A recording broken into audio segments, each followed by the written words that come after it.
शुरू करते हैं। Two forces 3 Newton 2 Newton. पहला फोर्स उसको हम नाम दे देते हैं F1, ये 3 न्यूटन के बराबर है। दूसरे को नाम दे देते हैं F2, ये 2 न्यूटन के बराबर है।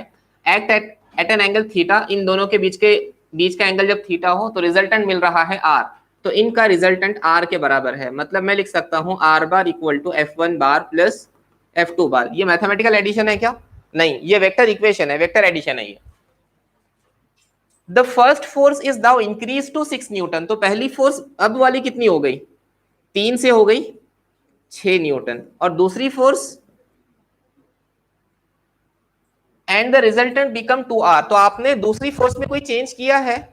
नहीं, दूसरी फोर्स में कोई चेंज नहीं, तो दूसरा फोर्स पुराने जितना ही 2 न्यूटन के बराबर। अब नया रिजल्टेंट जो आपको मिला R बार डैश, वो कितना है? पहले रिजल्टेंट का डबल है, बराबर। एक्चुअली ये सारी बात मैग्नीट्यूड की हो रही है, तो मैं यहां मैग्नीट्यूड लिख लेता हूं।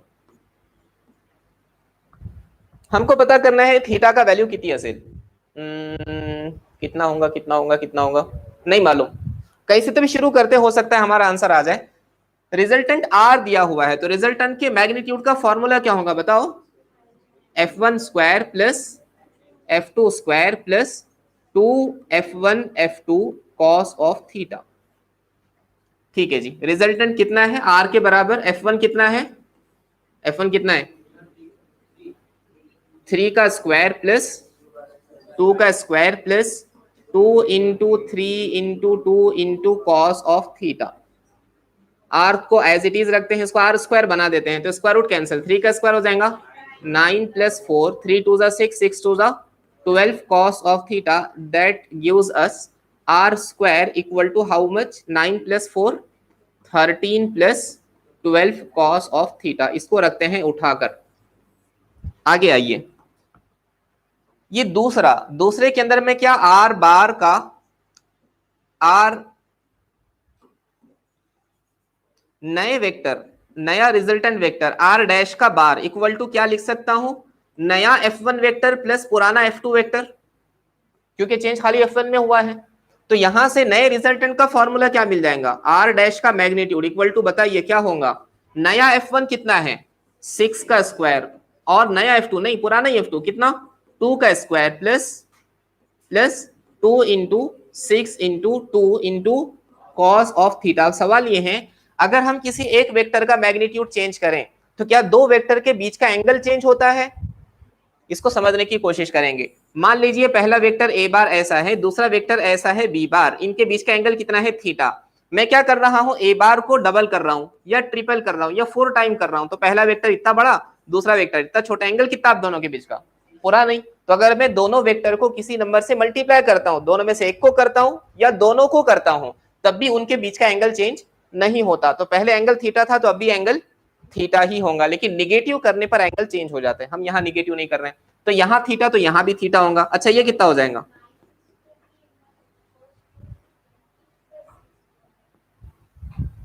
The first force is now increased to. अच्छा पॉइंट उठाया आपने। दो बातें होती हैं, इंक्रीज्ड बाय और एक होता है इंक्रीज्ड टू। मैं आपको एग्जांपल के थ्रू समझाने की कोशिश करता हूं। एक पेन की कीमत 5 रुपये से बढ़ी और एक पेन की कीमत बढ़कर 5 रुपये हो गई। एक होती है increased by. Price of pen initial, let consider initial price of pen is 10 rupees. अगर मैं कहूं the price of pen is increased by 2 rupees, तो आप क्या कहेंगे? फाइनल प्राइस कितना है? इनिशियल में 2 का इंक्रीमेंट हुआ 12, और मैं कहूं the price of pen increased to, pen का प्राइस इंक्रीज होके इतना हुआ, आप वही वैल्यू फाइनल वैल्यू ले लेंगे। यहां क्या कहा है उसने? The first force is now increased to, increased by नहीं, 6 से बड़ी नहीं है वो, बढ़कर 6 हो गई है। इंक्रीज्ड बाय और इंक्रीज टू का डिफरेंस आपको समझना चाहिए, काफी जगह आएगा ये। समझ गया सबको? तो यहां क्या करना है? 6 से बढ़ाना है या फाइनल वैल्यू 6 है? फाइनल वैल्यू 6 है। तो हम यहाँ आर डैश कितना है? आर डैश की वैल्यू कितनी है जी? हमने लिखा है ना 2r, तो यहाँ 2r लिख लेते हैं। तो 2r equal to square root of 6 का square 36 plus 4 plus 6 2 12, 12 into 2 cos theta, ऐसा लिख सकता हूं मैं। अच्छा, ये कितना हो जाएगा? 2r का square equal to 36 plus 4 4t plus 12 into 12 into 2 cos theta, 12 into 2 cos theta. ठीक है जी। 2r का स्क्वायर कितना होगा? 4r square equal to 40 plus 12 into 2 cos of theta. अब क्या करें? अच्छा, आर स्क्वायर की वैल्यू है क्या? यहां देखो आर स्क्वायर का वैल्यू है, इसको यहां उठाकर रख लेते हैं। तो ये 4 as it is, R square की जगह क्या लिखूं? आर स्क्वायर की जगह लिख लेते हैं 13 प्लस 12 इंटू कॉस थीटा। बचा क्या यहां पर? इज इक्वल टू ये वाला टर्म 4 जैसा का वैसा आर स्क्वायर की जगह इतना आ गया, equal to 40 plus 12 into 2 cos of theta. चलिए आगे बढ़िए। 13 4 जा 52, तो यहां 52 लिख लेता हूं। 12 इंटू 4 एज इट इज लिख लेता हूं, 12 इंटू 4 कॉस वाले थीटा इक्वल टू कितना? 40 प्लस 12 कॉस ऑफ थीटा, बराबर यहां तक 12 इंटू 2 कॉस थीटा।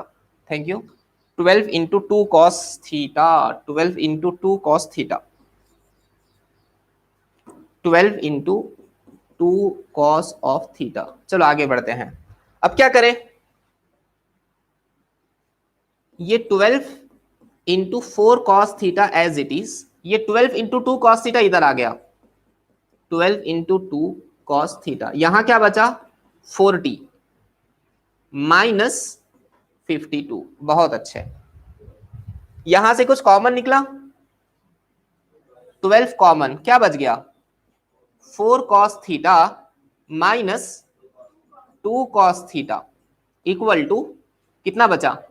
माइनस वाला 12, 12 नहीं बचता है, माइनस वाला 12। ये 12 ये 12 को कैंसिल कर लेगा तो क्या बचेगा? 4 cos theta minus 2 cos theta. बताइए कितना बचा? 2 कॉस थीटा। और उस तरफ क्या बचा? ये समझा सबको? ठीक है जी। So cos theta equal to -1/2, that means theta equal to cos inverse of -1/2। So theta equal to 120 degree. बल्कि आप बहुत आसानी से, आपको वैल्यू याद नहीं भी हो तो नेगेटिव वैल्यू आ रही है। नेगेटिव कॉस कब आता है? 90 से ज्यादा या कम? 90 से ज्यादा। तो एक ही ऑप्शन 90 से ज्यादा है, option D. So option D should be correct here. Option D यहां सही होना चाहिए जी। -12 इधर आके नहीं ना बेटे, ये 12 उसके साथ मल्टीप्लीकेशन में है ना, इसको डिवीजन में लेकर गए वहां पर।